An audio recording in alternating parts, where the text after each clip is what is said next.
Olá, vamos para mais uma aula remota, né? Não esperava ter esse imprevisto de um pequeno acidente doméstico, que aliás tem a ver com esse tema, né, de saúde e qualidade de vida. Eu estava cortando as unhas do pé e de vez em quando acontece de fazer um cortezinho e tal, mas dessa vez foi bem pouco acima da média. E aí eu tô com dificuldade para caminhar por conta disso e não vou conseguir ministrar esta aula presencialmente, mas acho que nem tudo é por acaso, né? Esse tema acho que é uma coisa que vale a pena colocar também publicamente, porque serve também para população em geral, não só para quem está estudando, para faculdade ou concurso público. Então vamos lá. Então eu sempre começo as aulas fazendo uns lembretes, tenho os materiais que eu compartilho, que ajudam a fixar os conteúdos para não ficar só nos slides. O mundo é muito maior do que apenas os slides.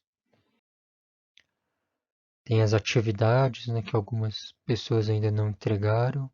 Então eu já aproveito para lembrar também da segunda atividade, aquela que eu falei que seria opcional para ajudar na nota, P2B. Eu já coloquei o link dela lá na pasta. Eu montei essa playlist também que eu vou colocar na descrição do vídeo, com vários vídeos desse tema de psicologia organizacional e do trabalho, gestão de pessoas. A maioria não fui eu que gravei, até porque eu não sou um expert no assunto, mas um ou outro tem coisas minhas e de outras pessoas também. Alguns, a maioria bem melhor do que os meus, mas tem um ou outro que eu diria que até não tô tão atrás não, porque às vezes eu coloco de propósito, né, para não achar que eu sou fraco, que eu sou ruim. Pode até ser, mas o pior, não sou o pior, né, do mundo, né? Sempre a gente pode ver o copo meio cheio ou meio vazio. Tem a programação da disciplina que eu atualizo a cada semana. Vocês também podem acessar para ver quantas aulas e temas ainda faltam, né? A gente provavelmente não vai conseguir falar de tudo. E agora a bibliografia, que eu também sempre faço questão de lembrar. Tem esse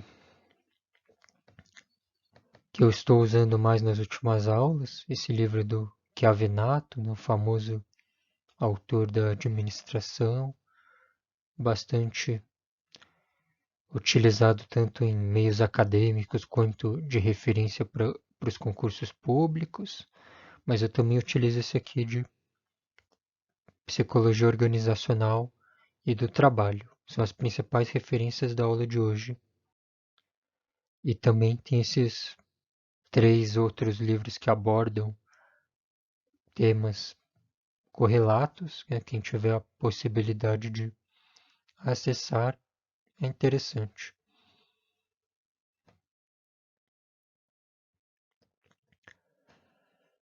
Para quem estava nas aulas iniciais, eu fiz um brainstorming com a turma, inclusive gravei um vídeo bem curtinho que está disponível também, relembrando que as palavras que foram mencionadas, que apareceram, e aí um destaque é que predominaram em sua maioria, coisas ligadas mais ao sofrimento. Eu perguntei, então, quando você pensa na palavra trabalho, que outras vêm à sua mente? A maioria das pessoas falou coisas mais ligadas a essa parte de sofrimento.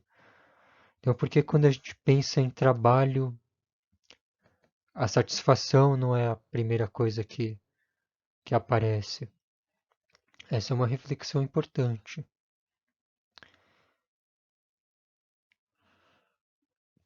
E aí, ligando com o tema da aula de hoje, saúde e qualidade de vida, será que são temas que as organizações têm dado prioridade?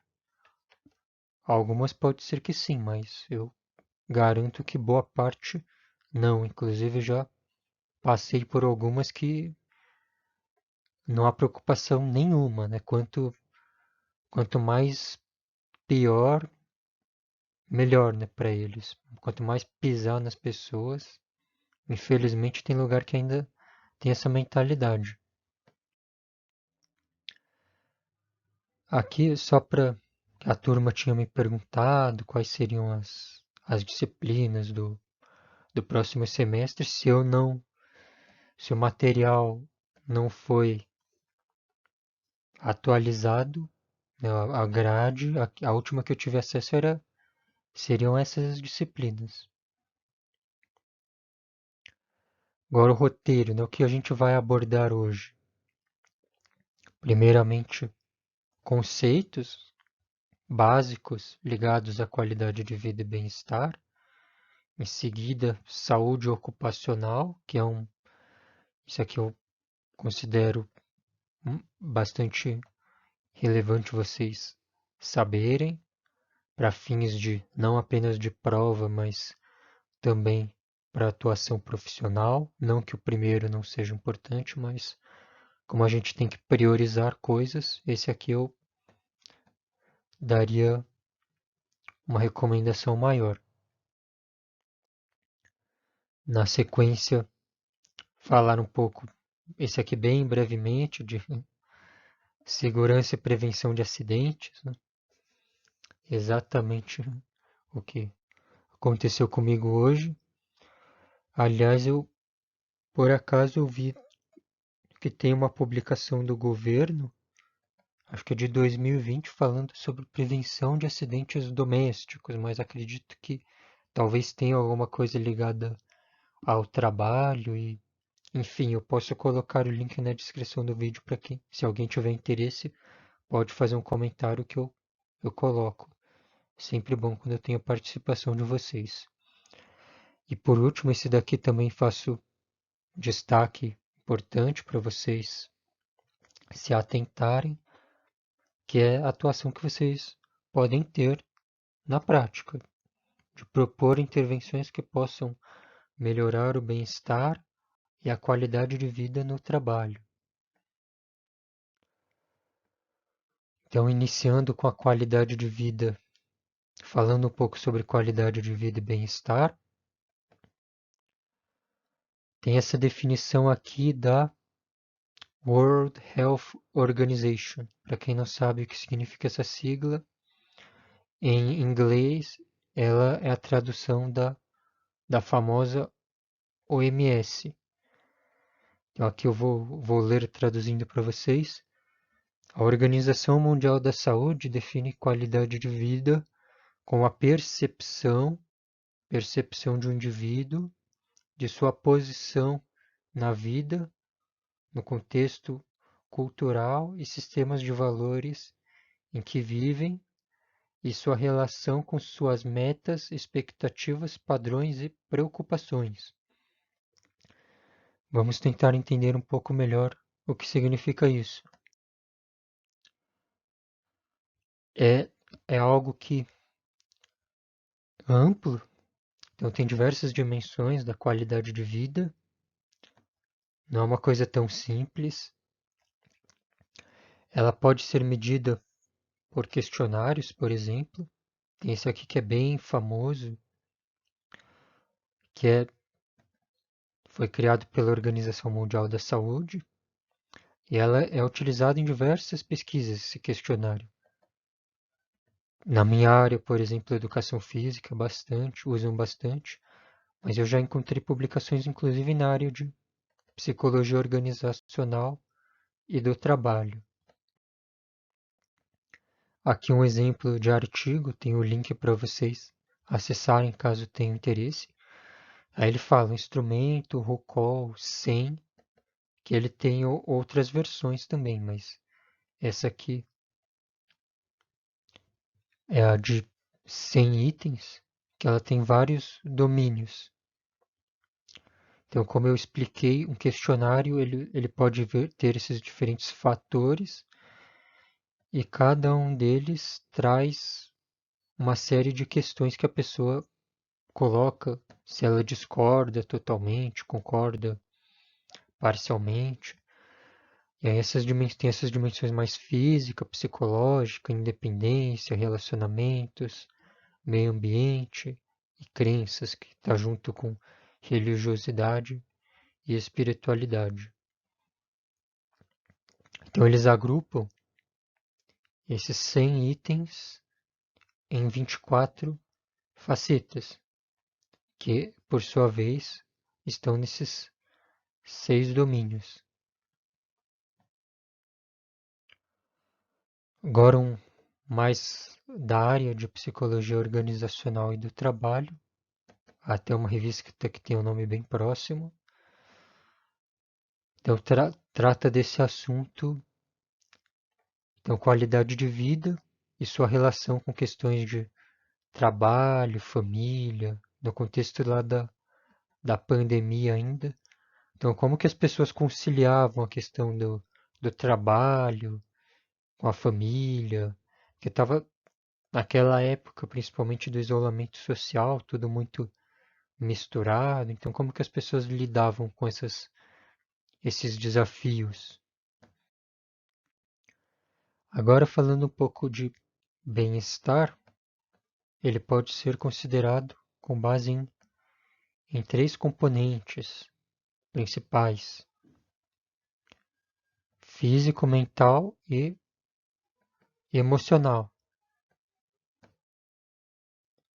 Eu peço desculpas se der para ouvir uns berros aí da minha família ou da rua, porque eu ia comprar um outro microfone melhor, mas infelizmente não deu tempo. Estou na correria para um concurso público que será daqui a poucos dias ou seja, eu estou usando o velho ele está com os problemas, então ele capta os sons do ambiente, então às vezes eu não consigo cortar ou pausar o vídeo enquanto, e aí pode ser que vocês escutem algumas interferências, mas faz parte da vida, né? Da vida real, né? Quem não tenho muita estrutura ainda para isso, mas espero um dia melhorar, né? Para isso que eu continuo estudando. Mas voltando, então o bem-estar é algo que também multifacetado, vocês podem ver, algo mais ligado ao bem-estar físico, também aqui eles colocam mental e emocional, mas eu pelo menos entendo que o mental contempla esse emocional, mas aí eles fazem a questão de talvez colocar separado para deixar o mental mais nos ligado a aspectos cognitivos, de pensamentos. Falando em bem-estar, né, isso tem a ver também com quando a gente vai aproveitar os acontecimentos para dar uns exemplos reais, né? Então as condições ambientais interferem também no aspectos físicos que então, tem essa divisão didática, mas tem interação, né? Isso impacta no nosso mental, o que acontece. Então, por exemplo, quando eu falo dessas coisas dos ruídos, dos barulhos, então para quem mora em região de periferia, sabe, né, que tem muito barulho de moto sem escapamento. E aqui eu ainda tô com três vizinhos reformando ao mesmo tempo, o da casa da frente, o do lado e o da de trás. Então agora é final de tarde, mas eu acho que eu não vou conseguir gravar tudo hoje. Então provavelmente ainda vai ter essa de barulho de martelo, furadeira. Espero que não atrapalhe o vídeo, né? Eu vou tentar falar alto para compensar isso. Mas infelizmente o microfone não ajuda muito, mesmo falando alto.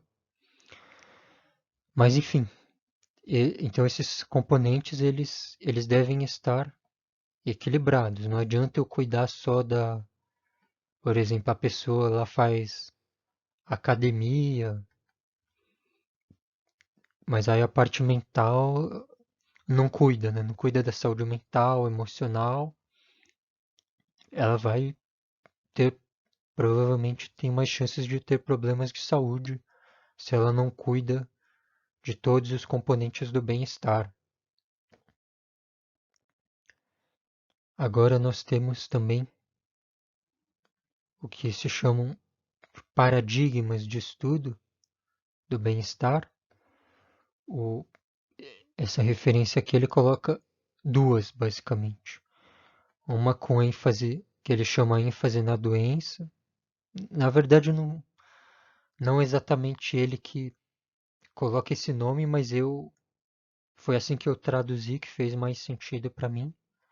E a outra, mais baseada na psicologia positiva, que nós também já abordamos em uma outra oportunidade. Primeiro, essa abordagem com ênfase na doença, nós podemos, por exemplo, pensar nas condições debilitantes de saúde. Uma delas, o estresse, né? Quem nunca se estressou ou se estressa no ambiente de trabalho, eu, falando por mim, isso acontece bastante, ainda acontece, mas eu já tive fases piores que até me fizeram querer pedir demissão, as contas, né, embora, porque de tanto estresse ocupacional. Então, alguns indicadores que estão associados ao elevado estresse ocupacional, burnout, exaustão, cinismo, despersonalização. Então, são temas que daria para gravar uma aula específica sobre cada um deles.